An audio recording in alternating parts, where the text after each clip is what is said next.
Hello students, welcome to the online classes of Nirmal PG College. So in the last class, we were seeing the unit second, in which we have two chapters, chapter 2 and chapter 3, or in your book it can be anyone, मतलब means 3, 4 और 4, 5. तो इस unit second में दो chapter है अपने, ठीक है। तो पहला जो चैप्टर था यूनिट फर्स्ट वो तो अलग है, यूनिट सेकंड में दो चैप्टर है आपके, टू चैप्टर है 2 and 3। तो सेकंड नंबर का अपन पढ़ चुके हैं, थर्ड नंबर का आपका जो चैप्टर है, और किसी बुक में ये आपका फोर्थ भी हो सकता है, किसी में थर्ड भी हो सकता है, लेकिन जो चैप्टर का नेम है वो क्या है, इलेक्ट्रिक फील्ड एंड मैटर, ठीक है। तो क्या है कि अपन जानते हैं, we know that there are 3 types of substances और medium: conductor, semiconductor and insulator. So there are, अगर मैं बोलूं और किस पे बेस होते हैं ये होते हैं आपके इलेक्ट्रिकल नेचर पे ऑफ सब्सटेंस या मैटर। सो अपना जो टॉपिक है सबसे पहला वही है कि देयर आर, मैं एक स्टेटमेंट लिख रहा हूं, there are 3 types of medium on the basis of electrical nature of that medium और matter।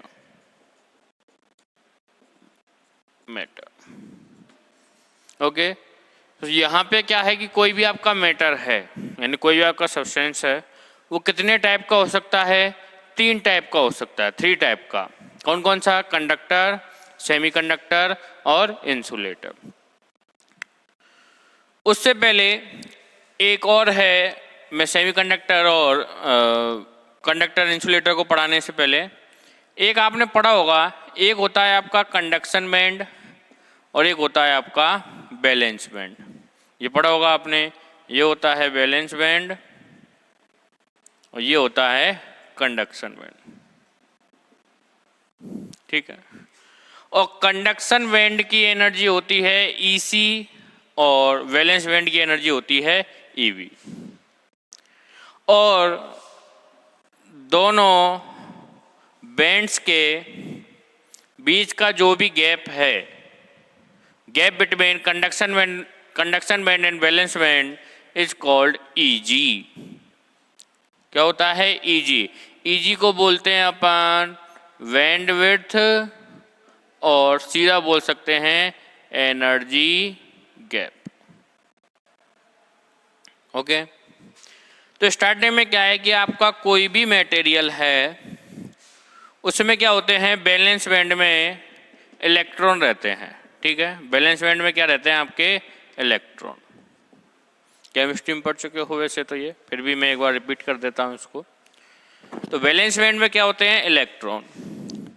अब जैसे ही ये वैलेंस बैंड वाले इलेक्ट्रॉन क्या है, इस ईजी को पार करके कंडक्शन बैंड में पहुंचते हैं। कैसे पहुंच जाएगा? किसी मटेरियल को हीट कर दो, एनर्जी दे दो, जो भी है, अपने को लाइट इंसिडेंट करवा दी, तो इलेक्ट्रॉन क्या करेगा? एनर्जी गेन करेगा और वो क्या चला जाएगा, एक तरह से बोल सकते हैं कि ग्राउंड स्टेट से एक्साइटेड स्टेट में वो चला गया, ठीक है। तो इलेक्ट्रॉन क्या चला गया? कंडक्शन बैंड में पहुंच गया। और जैसे ही इलेक्ट्रॉन कंडक्शन बैंड में पहुंचेगा, क्या स्टार्ट हो जाएगी आपकी? कंडक्टिविटी। कंडक्टिविटी कहाँ से आएगी? इलेक्ट्रॉन फ्लो से। क्या होंगे, इलेक्ट्रॉन फ्लो होने लग जाएंगे। इलेक्ट्रॉन फ्लो होंगे तो क्या आएगी आपकी, करंट आएगी, आएगी नहीं आएगी, करंट आएगी तो क्या आएगा आपका, पोटेंशियल आएगा या वोल्टेज आएगा। पोटेंशियल वोल्टेज के आते ही क्या आएगा आपका, इलेक्ट्रिसिटी आएगी, या इसको बोलने से पहले बोल सकते हैं कंडक्टिविटी आएगी, कंडक्टिविटी आएगी। और कंडक्टिविटी के बाद क्या आएगी आपकी, इलेक्ट्रिसिटी। और इलेक्ट्रिसिटी के बाद तो और भी काफ़ी हो सकता है।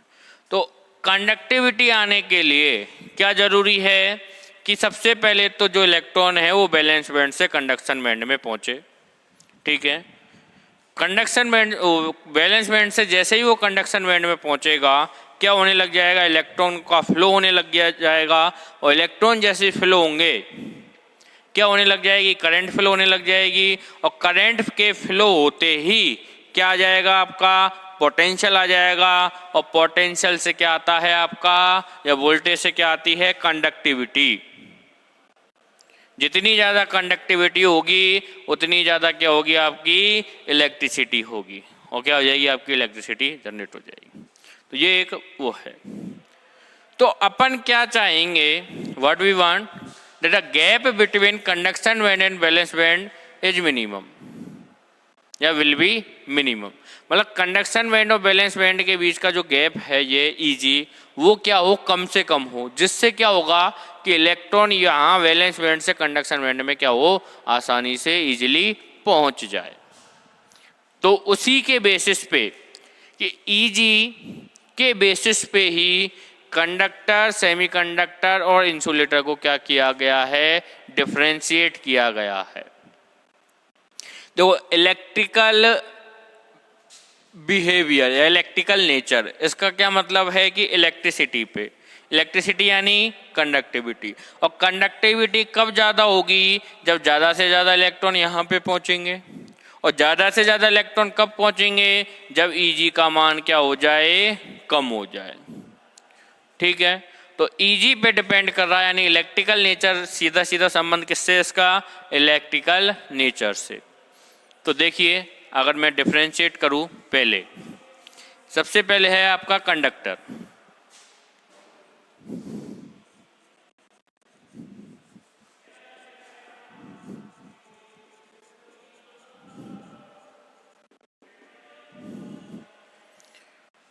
तो कंडक्टर में क्या होता है कि in this the conduction band and valence band are superimposed so that bandwidth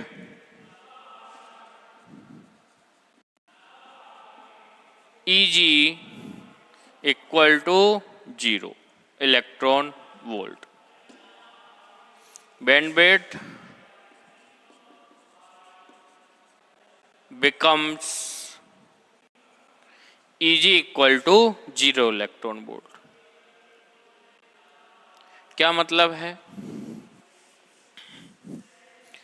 कि ये आपके पास कंडक्शन बैंड है, ठीक है, Cb यानी कंडक्शन बैंड। और ये क्या है आपके पास, एक और बैलेंस बैंड है। अगर क्या हो जाए, वो सुपर इम्पोज हो जाए। सुपर इम्पोज का क्या मतलब है, कुछ इस प्रकार से हो जाए, या बिल्कुल यहाँ पे हो सकता है सेम। तो क्या हो गया कि कंडक्शन बैंड और बैलेंस बैंड क्या हो गए, सुपर इम्पोज हो गए। ये कंडक्शन बैंड था और ये बैलेंस बैंड था, सॉरी ये कंडक्शन बैंड था और ये बैलेंस बैंड था, क्या हो गए, दोनों सुपर इम्पोज हो गए। दोनों के सुपर इम्पोज होने से क्या होगा, उन दोनों के जो गैप होगा, बैंडविड्थ होगी, वो 0 होगी या नहीं होगी, एक में ही हो गए। अब एक में ही हो गए तो दोनों के बीच का जो गैप है वो कितना हो गया, 0 हो गया। उससे क्या होगा कि बैलेंस बैंड में जितने भी इलेक्ट्रॉन है वो इजीली क्या हो सकते हैं, कंडक्शन बैंड में पहुंच सकते हैं। Can reach out to conduction band. Okay, तो कंडक्शन बैंड में पहुंचते ही क्या स्टार्ट हो जाएगी, यहाँ पे कंडक्टिविटी स्टार्ट हो जाएगी। क्या हो जाएगी, कंडक्टिविटी। कंडक्टर है, ठीक है, बैलेंस बैंड और कंडक्शन बैंड क्या होते हैं, सुपर इम्पोज होते हैं, जिससे क्या हो जाता है, bandwidth becomes Eg equal to 0 electron volt. तो कंडक्टिविटी स्टार्ट हो जाती है, क्योंकि इलेक्ट्रॉन पहुंचना स्टार्ट कर देते हैं बैलेंस बैंड से कंडक्शन बैंड में बिना ज़्यादा मेहनत, थोड़ा बहुत मान लो कर देते हैं मेहनत, तो ये क्या होगा, बैलेंस बैंड से कंडक्शन बैंड में पहुंच जाएगी और इलेक्ट्रॉन यहाँ होंगे, कंडक्टिविटी होगी। और याद रखना एक चीज़ ज़रूर है, ये आपने केमिस्ट्री में पढ़ा होगा, कि जैसे जैसे अपन टेम्परेचर का मान बढ़ाएंगे, एक्चुअली इसको हीट कर रहे हैं, एनर्जी दे रहे हैं इलेक्ट्रॉन को, तब जाके वो क्या कर रहे हैं, कंडक्शन बैंड में पहुंच। जैसे जैसे टेम्परेचर का मान बढ़ाएंगे क्या होगा, कंडक्टिविटी का मान डिक्रीज होगा। क्या होगा, कंडक्टिविटी का मान डिक्रीज होगा। कैसे होगा कि भाई जैसे जैसे टेम्परेचर बढ़ाया, अब इलेक्ट्रॉन पहुंचना क्या हो रहे हैं, स्टार्ट हो रहे हैं, यहाँ पे पहुंचना स्टार्ट हो रहे हैं। एक टाइम पे क्या होगा, after some certain time all electrons will reach out to conduction band. सारे के सारे जो इलेक्ट्रॉन है वो बैलेंस बैंड से कंडक्शन बैंड में पहुंच जाएंगे। उसके बाद क्या होगा कि कोई भी इलेक्ट्रॉन अब बैलेंस बैंड में नहीं बचेगा, जिससे क्या होगा, कंडक्टिविटी का मान डिक्रीज होना, या बोल सकते हैं कि टेम्परेचर के इंक्रीज करने पर कंडक्टर की कंडक्टिविटी कांस्टेंट हो जाती है। क्या हो जाती है, कांस्टेंट हो जाती है।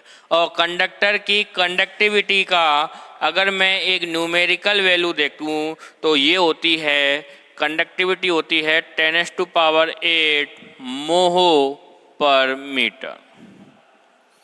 और इसमें क्या रहते हैं, there are many number of free electrons. बहुत अधिक क्या होते हैं, मैनी नंबर ऑफ, एक्सेस में क्या होते हैं, आपके इलेक्ट्रॉन होते हैं, मुक्त फ्री इलेक्ट्रॉन। ओके, तो ये आपका क्या है, कंडक्टर है, कंडक्शन बैंड और बैलेंस बैंड के बेसिस पे। ठीक है, सेकंड, इसकी कंडक्टिविटी याद रखना, रो इक्वल टू या sigma equal to, sigma equal to होती है 10⁸ मोहो पर मीटर। और फ्री इलेक्ट्रॉन क्या होते हैं, एक्सेसिव अमाउंट में होते हैं। फ्री इलेक्ट्रॉन क्या रहते हैं, एक्सेसिव अकाउंट में रहते हैं, यानी बहुत ज़्यादा। ठीक है, सेकंड है सेमीकंडक्टर। वैसे आपने 12th में पढ़ लिया होगा शायद कि सेमीकंडक्टर दो टाइप के होते हैं, टू टाइप्स के होते हैं। कौन सा होता है, एक आपका इंट्रिंसिक और एक होता है आपका एक्सट्रिंसिक। ये होता है आपका प्योर और ये होता है आपका डोप्ड या अनप्योर। ठीक है, तो इसमें क्या है, सेमीकंडक्टर ये आप पढ़ चुके हो। डोप में क्या होते हैं, एन एन पी। तो आपकी जो पीरियोडिक टेबल है तो उसमें 16 अगर रो है उसका 15 में मिलाया जाए तो एन टाइप का होगा, अगर 14 का 15 में मिलाया जाए तो क्या होगा, पी टाइप का होगा। इसका एग्जाम्पल भी है सिलिकॉन एंड जर्मेनियम, मोस्ट बहुत फेमस सेमीकंडक्टर्स हैं सिलिकॉन एंड जर्मेनियम। तो इसमें क्या है फिर कि एन टाइप और पी टाइप, यानी जिसमें इलेक्ट्रॉन्स ज़्यादा होंगे और इसमें होल्स, इलेक्ट्रॉन का एक इमेजिनरी कॉन्सेप्ट है होल्स, पॉजिटिव वे में होल्स। इसमें क्या होता है कि एनर्जी या ईजी क्या होता है, ईजी लगभग होता है 1 इलेक्ट्रॉन वोल्ट के इक्वल। ईजी क्या है, बैंडविड्थ। क्या कहने का मतलब है कि आपके पास ये कंडक्शन बैंड है तो ये क्या होगा आपका बैलेंस बैंड, और ये क्या है आपका Eg। पहले क्या हो रहा था कि सुपर इम्पोज थे, जिससे क्या हो रहा था कि सारे इलेक्ट्रॉन पहुंच पा रहे थे। अब क्या है, यहाँ पे थोड़ा सा गैप है। क्या है, यहाँ पे थोड़ा सा गैप है। गैप होने से क्या होगा कि जो नंबर ऑफ इलेक्ट्रॉन्स है, जो कंडक्शन बैंड में पहुंचने वाले नंबर ऑफ इलेक्ट्रॉन्स है, वो क्या हो जाएंगे, कम हो जाएंगे। अब इनको थोड़ी ज़्यादा ऊर्जा, एनर्जी अपने को देनी पड़ेगी। एनर्जी क्या करनी पड़ेगी, अपने को देनी पड़ेगी। उससे क्या होगा कि इलेक्ट्रॉन यहाँ पे कंडक्शन बैंड में पहुंचेंगे। ओके, तो इसमें क्या होता है, सुपर इम्पोज नहीं होते हैं इसमें, लेकिन जो गैप है वो क्या होता है, बहुत कम होता है, वेरी लो। ओके, जो एनर्जी बैंड गैप है वो क्या होता है, वेरी स्मॉल। और इसकी जो बैंड विड्थ है या एनर्जी गैप है वो कितना होता है, लगभग 1 इलेक्ट्रॉन वोल्ट के अराउंड होता है।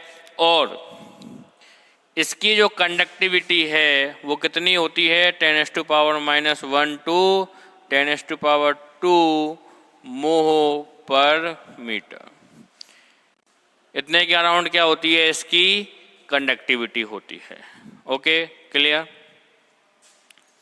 अब है आपका मेन, जिस पे ये पूरा चैप्टर टिका हुआ है आपका, मतलब बेसिस है पूरा इस चैप्टर का, वो है third one is insulator. Insulator में क्या होता है कि जो एनर्जी गैप है वो क्या होता है, वेरी हाई, बहुत ज़्यादा। एनर्जी गैप क्या होता है, बहुत ज़्यादा, लगभग Eg equal to 10 electron volt. अपने को तो ऐसा लग रहा है कि बहुत कम है, लेकिन ऐसा नहीं है, ये क्या है, बहुत ज़्यादा है। तो Eg क्या है, 10 इलेक्ट्रॉन वोल्ट है, यानी कि अब आपका कंडक्शन बैंड ऐसे है तो बैलेंस बैंड होगा आपका ऐसे। ठीक है, तो जिससे इलेक्ट्रॉन जो पहुंचेंगे वो क्या होंगे, एक तरह से पहुंच ही नहीं पा रहे हैं, तो क्या होगा, मान लो कोई एक इलेक्ट्रॉन पहुंच गया, गलती से पहुंच गया बैलेंस बैंड से कंडक्शन बैंड, तो जैसे अपना प्लास्टिक हो गया, ये इसका एग्जांपल है। तो जिससे क्या होगा, इसकी कंडक्टिविटी भी क्या होगी, वेरी पुअर। जो कंडक्टिविटी नेचर है, कंडक्टिव नेचर है, वो क्या होगी इसकी, वेरी पुअर। तो इसकी जो कंडक्टिविटी रहती है सिग्मा, समझ रहे हो, वो कितनी रहती है, 10⁻⁻16 मोह पर मीटर। इतनी कम इसकी क्या होती है, कंडक्टिविटी होती है, बहुत कम। लेकिन अब क्या कर रहे हैं, अपन एक इसमें जुगाड़ कर रहे हैं, समझ लो, जुगाड़ का क्या मतलब है कि इस इंसुलेटर को मैं क्या रख दो, placed in electric field.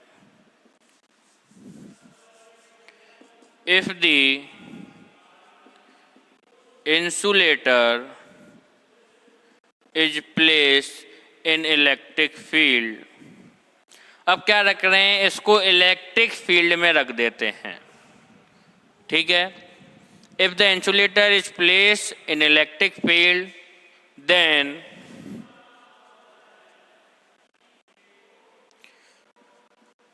charges then there are a small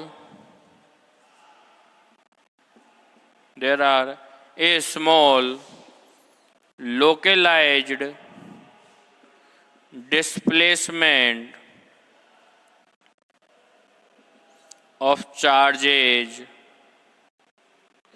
in insulator।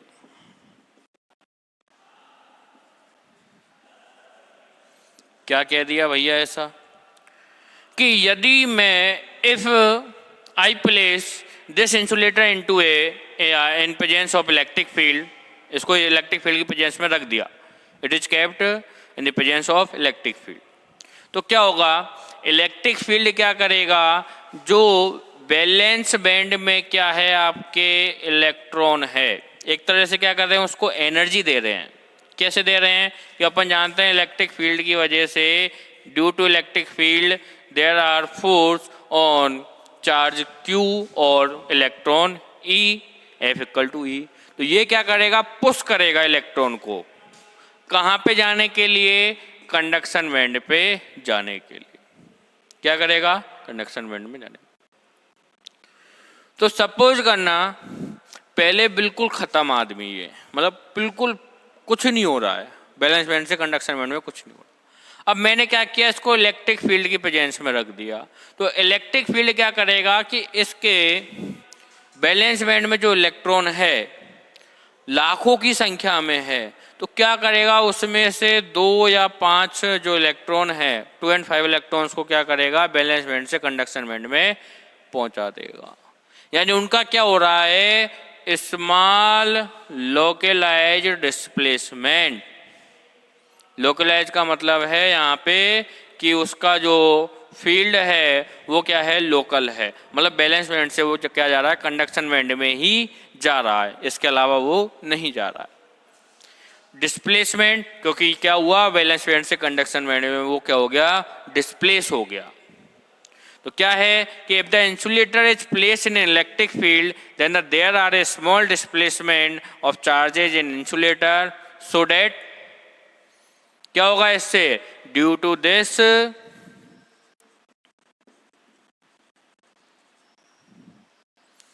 there are some conductivity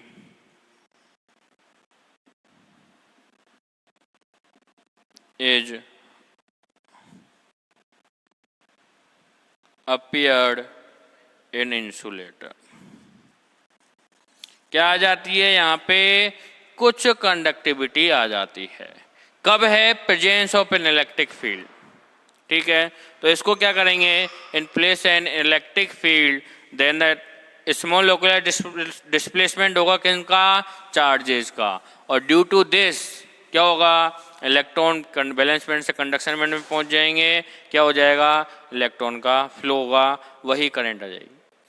तो इस प्रकार का जो भी मीडियम है, इंसुलेटर बात नहीं कर रहा हूं मैं अब, इंसुलेटर का भी एक और पार्ट आ जाता है कि if the insulator is place, तो इंसुलेटर की अपन जगह क्या यूज लेंगे, ऐसे मटेरियल को क्या यूज लेंगे अपन, डाई इलेक्ट्रिक। कि इलेक्ट्रिक फील्ड की प्रेजेंस में तो वो क्या है, इंसुलेटर नहीं है, लेकिन जैसे ही मैंने इलेक्ट्रिक फील्ड हटाया वो क्या बन जाएगा, आपका इंसुलेटर बन जाएगा। क्लियर। तो डाइलेक्ट्रिक क्या है कि that medium in which if the insulator is kept in an electric field then there are some localized displacement of charges and due to this there are some conductivity। okay, तो इस प्रकार का जो medium है वो क्या बन जाएगा आपका, इस प्रकार का जो मीडियम होगा वो क्या बन जाएगा आपका, डाइलेक्ट्रिक मीडियम। ओके, सो देखो अपन जानते हैं कि आपके पास कोई चार्ज है Q1 एंड Q2। अब आपने डाइलेक्ट्रिक नाम सुना कहाँ पे है, देखिए कि आपके पास चार्ज है Q1 एंड Q2 और दोनों के डिस्टेंस बिटवीन देम कितनी है, R। Distance between them R। तो अपन क्या लिखते हैं, force between Q1 and Q2 या force on Q1 due to Q2 और force on Q2 due to Q2 on Q1 क्या कह सकते हैं, K Q1 Q2 upon R square. ये कूलम्स लॉ है, ये देख चुके हैं। और Q1 Q2 upon 4 pi epsilon 0 R square. ज़्यादातर केस में आपने ऐसा ही पढ़ा है, लेकिन ये वाला कौन सा केस है, ये वाला केस है आपका वैक्यूम। ये वाला कौन सा केस है, वैक्यूम। जनरली लिखते हैं अपन कि यदि किसी मीडियम में है, किसमें है, मीडियम में है, तो F क्या आता है, Q1 Q2 upon 4 pi epsilon R square. Epsilon 0 ना रहकर क्या आता है, epsilon, where epsilon is equal to epsilon 0 epsilon R, where epsilon 0 क्या है, परमिटिविटी ऑफ वैक्यूम या परमिटिविटी इन वैक्यूम, और परमिटिविटी इन मीडियम, और एप्सिलॉन R क्या है आपका, रिलेटिव परमिटिविटी और इसको बोला जाता है डाया इलेक्ट्रिक कांस्टेंट। क्या बोला जाता है? Dielectric constant, dielectric constant.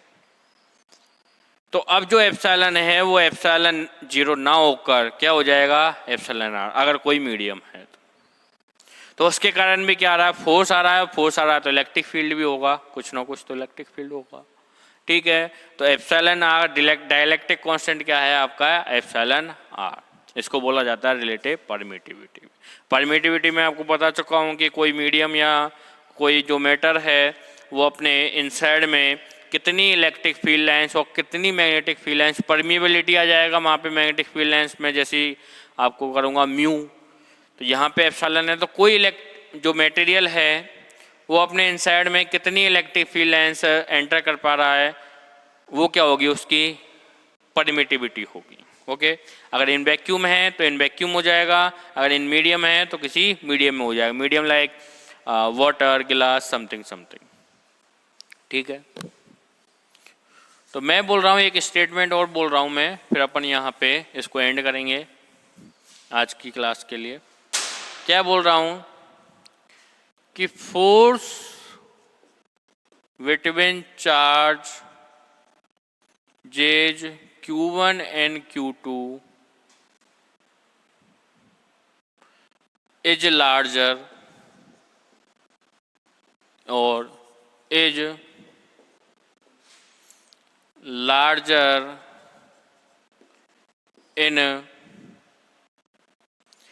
dielectric medium or in vacuum to dielectric medium।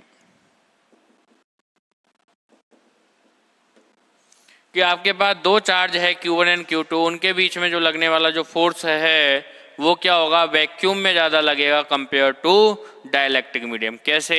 अगर वैक्यूम में लिखिए तो क्या होगा? Q1 Q2 upon 4 pi epsilon 0 R square. F B क्या है? वैक्यूम में। और डाइलेक्ट्रिक मीडियम में क्या होगा? F D, D and dielectric क्या हो जाएगा? Q1 Q2 upon 4 pi epsilon 0 epsilon R R square, where epsilon R क्या है? ग्रेटर देन 1 है, इक्वल टू ग्रेटर देन 1। तो एप्सिलॉन आर का मान क्या होगा? हमेशा 1 से ज़्यादा है। सपोज करना 1 से ज़्यादा है तो क्या होगा? 1 से ज़्यादा है, अगर इसकी वैल्यू 1 से मैक्सिमम है तो एफ डी का वैल्यू भी कम होगा, होगा नहीं होगा? अगर ये वैल्यू इंक्रीज हो रही है तो ये वैल्यू डिक्रीज हो रही है, जबकि यहाँ पे क्या है? एप्सिलॉन आर 1 है। अगर मैं देखूँ तो भाई 1 है तो एप्सिलॉन आर 1 है, जबकि क्या है यहाँ पे? एप्सिलॉन आर ग्रेटर देन 1 है। तो ये वैल्यू कम होगी, ये वाली F D compare to F B, F D less than F B. Okay, तो ये अपना एक डाइलेक्ट्रिक का एक्सप्लेन करने का थोड़ा सा तरीका है कि कंडक्टर, सेमीकंडक्टर, इंसुलेटर, फिर डाइलेक्ट्रिक। ओके, नेक्स्ट क्लास में अपन atomic dipole, molecular dipole, permanent dipole movement और polar dipole, non polar dipole के बारे में डिस्कस करेंगे। Thank you.